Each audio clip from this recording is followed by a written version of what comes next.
Hello everyone, welcome to an exclusive interview for the Business Standard. I'm Abrar, and today we are interviewing Bangladeshi origin British fighter Ruqsana Begum, who recently won the WBO Intercontinental Flyweight Championship at one of the grandest boxing events so far held in Bangladesh. Before that, she took the sporting world by storm when she was called up to the Great Britain team and claimed the World Kickboxing Association title before she switched to professional boxing. Ruqsana, it is a pleasure to have you here with us. Welcome. Let's start with, you're back in England now. How does it feel to be back home in England, but this time as the WBO Intercontinental Champion? I think it's still sinking in.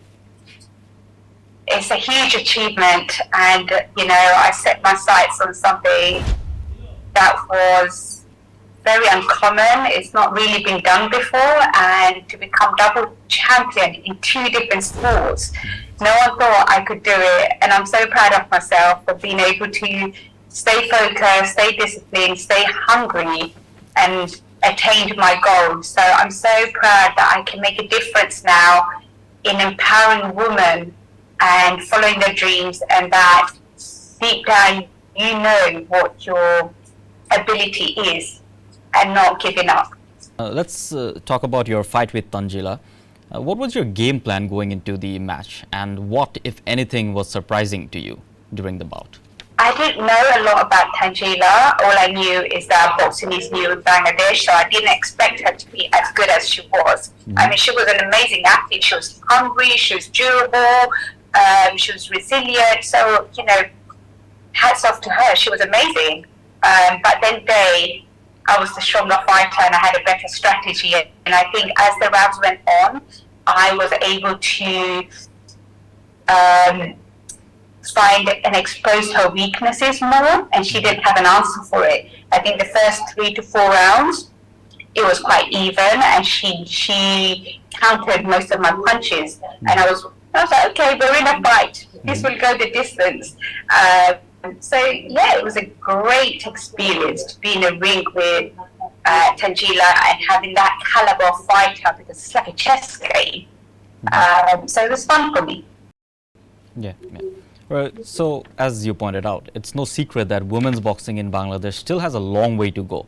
And do you think Tanzila stepped up to the challenge? And I mean, at the end of the day, you won the match. What would your advice be to Tanzila going forward for her next matches? I honestly think she's got a great future, and she was strong, she was resilient, she was hungry, she's got all the attributes that makes an amazing, dangerous fighter. She's still young, and she's going to learn through experience as well. And sometimes failure teaches you the biggest lessons in your life. And I think she'll do phenomenal in the sport. Going back to the state of women's boxing in Bangladesh, what would you suggest that the boxing community or the fight community in Bangladesh do to take women's boxing to a more international level? I think first and foremost, they need to introduce boxing into schools and after-school activities or clubs where women feel safe and empowered. It's not a sparring match, but somewhere that they can go and gain confidence, learn to box with other females, and slowly, gradually increase that. One of the things that I do in England is run my own ladies-only classes. And believe me, initially when they come in, they're timid, they're shy, they don't have any confidence. 3 months later, they're thriving in the sport, and because they've been able to discover themselves with this, they suddenly gain confidence in other areas of their life. So it definitely has a ripple effect where someone gains confidence through the sport, the physical attribute changes, the mental strength changes, the inner confidence changes. So it's such a powerful tool to be able to introduce boxing or sport and then encourage women to kind of propel forward. Now let's discuss your journey in the world of combat sports a bit. Now you initially started with Muay Thai. Initially, did you just take it up as a hobby, or did you always want to compete? I mean, I grew up watching Bruce Lee and Muhammad Ali from an infant, and I fell in love with the sport. I discovered it when I was 18, and I absolutely loved the fact that you had to stay so focused, so disciplined. You have to take responsibility for your own actions, because in the ring, it's just me and my opponent. There's no one else. There's not a team really. No one else is fighting for me. It's only me. So I love that challenge. I love the fact that I could rise to that challenge. So initially, it did start off as a hobby because, as you know, it's very uncommon for women even in the Western world in the 80s to go into martial arts and then compete at a high level. So it was unheard of for someone like myself to be in a competitive sport such as Muay Thai kickboxing. So I started quite late, and I'm proud that I managed to go all the way. Your first championship came in 2011, and so it's 2023. This is another championship in a different sport.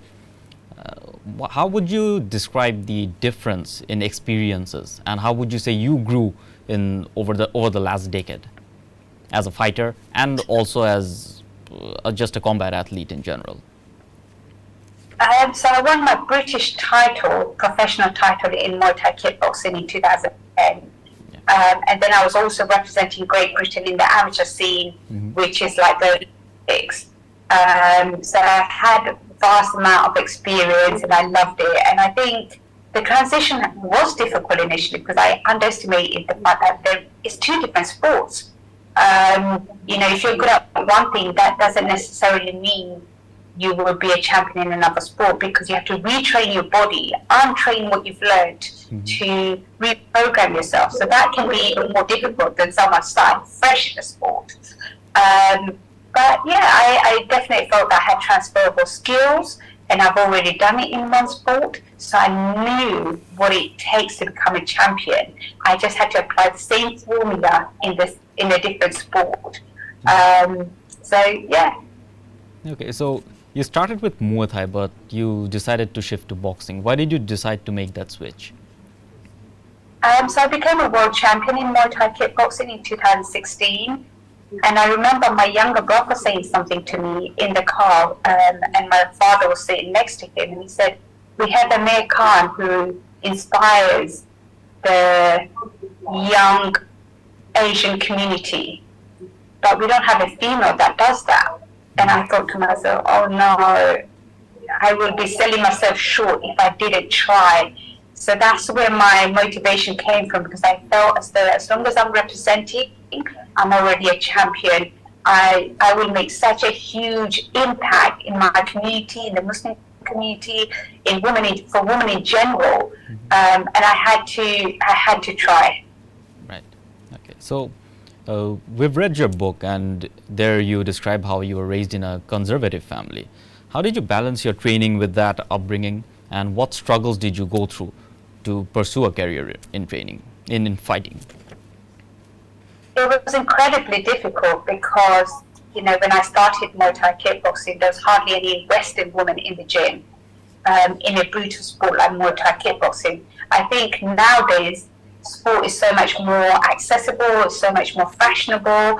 Everyone goes to the gym, whether it's for fitness or to train or to be an athlete. Whereas back then it was unheard of. So it was incredibly difficult to be able to balance my home life, my school life, my education. I was torn between two cultures, Eastern and Western. On one side I had my Bangladeshi values, my Islamic values, and on the other side had, the Western progressive mentality. And I was caught between all of those identities. I didn't know which one I belonged to. And I think it took me around 30 years to come to peace with who I am and bridge the gap between all of those identities that I carry. And I think I'm all of those things now. I'm not disrespectful to any of those things. I think it makes me who I am. I'm progressive, I'm modern, but I also have very strong roots. You also worked as an architect for a while. How did you balance your training while working a full-time job as an architect? So once I graduated from university, I did pursue architecture. I worked for around 2 years before the recession started. At that time, training was a passion. You know, I used to only train once a week. I didn't think it would become a career, but in my heart, I've always wanted to pursue that as a career. But I knew it was something that wasn't acceptable, especially within my community. So I didn't pursue it until the recession happened in England in 2008, 2009, and I applied myself in the sport, and within a year I got selected for Team GB. So I think I went from strength to strength then. Ruqsana, in your book, you opened up about certain mental health problems that you faced regarding anxiety, panic attacks. In the macho culture of combat sports, that's not something that's easy to open up about. And how would you suggest that fighters and athletes deal with their inner demons? And how should they open up about it? How should they handle their mental health along with their physical health while they're training to fight? I think that's a very important question that you asked. And, quite often people think we're fighters and we're strong, and they don't reveal how they're really feeling. And to me, it's about being transparent, being honest with yourself, and being able to address situations. At the end of the day, we're all human, and we will all encounter some sort of, I think 1 in 4 encounters mental health issues in some aspect of their life. And it's important to be able to seek help, to talk about it, and learn strategies to deal with it. For me, I just felt, this is new to me. I'm a fighter. Why am I experiencing this? But at the end of the day, it is about overcoming that situation and seeking help and reaching out to people that can help you. It wasn't easy, but I'm glad I was able to share my story, because I think it will help so many people from all walks of life to realize that we're all human and we do need to seek help at some point. Would you say fighting helps you with the mental health conditions? And is that something that fighters can rely upon to become more mentally stronger?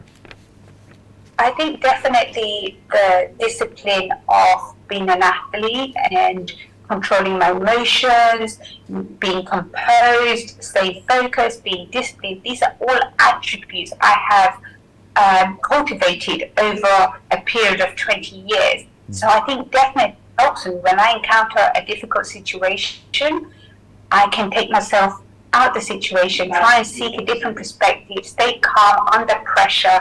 These are all strategies I've learned through the art of boxing. So absolutely, I do believe that sport has so much to offer in terms of mental health and how to deal with that. Well, in your book, you described your struggles growing up in a conservative family and also trying to balance fighting with that. See, a lot of women fighters in Bangladesh also go through that. How would you suggest they go about their training and fight the same struggles that you have went through? I think for me, it was all about bridging the gap and being respectful to everyone's values. Like, I had to be respectful to my parents, and I knew it was a very difficult thing for them to allow their daughter, young Asian Muslim female daughter, walk into a gym, and also try and be the best I can be in a sport that is quite tough, and give it 100% to my gym, to myself, to my coach. It was a difficult one, but I think what I managed to do is be honest and be respectful to both parties and to myself, and still pursue my dreams and desires, but in the best respectful manner that I could be. I don't think I was ever aggressive or loud. I think I just found a nice tone to be able to speak to people and communicate and educate people in what I'm trying to achieve and bring people on my side. With my parents, it was hard, but at the same time, I asked my mom to pray for me before fights, and she would always do that. She was always asking me to read a prayer before a competition, but I totally understand that it was not something they wanted me to pursue. But then they are making such a big difference in my community that I feel like it's bigger than me. My cause is bigger than myself. So after so many fights, what does boxing and combat sports in general mean to you? And what do you plan to do going forward? I think it's always about self-improvement, growth, inspiring people, and that's what sport gave me. It gave me a platform to inspire people to be the best version of themselves, to endure failure and to overcome that. And that's the message that I want to send out to, people from my community, to young girls out there, because you will be faced with adversity and tests. And it's about how you respond to that rather than how you react. And I think that's the best lesson sport has taught me. So what's next for the WBU Intercontinental Champ? When are we next seeing you fight in Bangladesh? Well, inshallah, the goal is to become a world champion. But I think I've always said to myself that I've already achieved what I needed to in the sport. But if God wills, I will continue.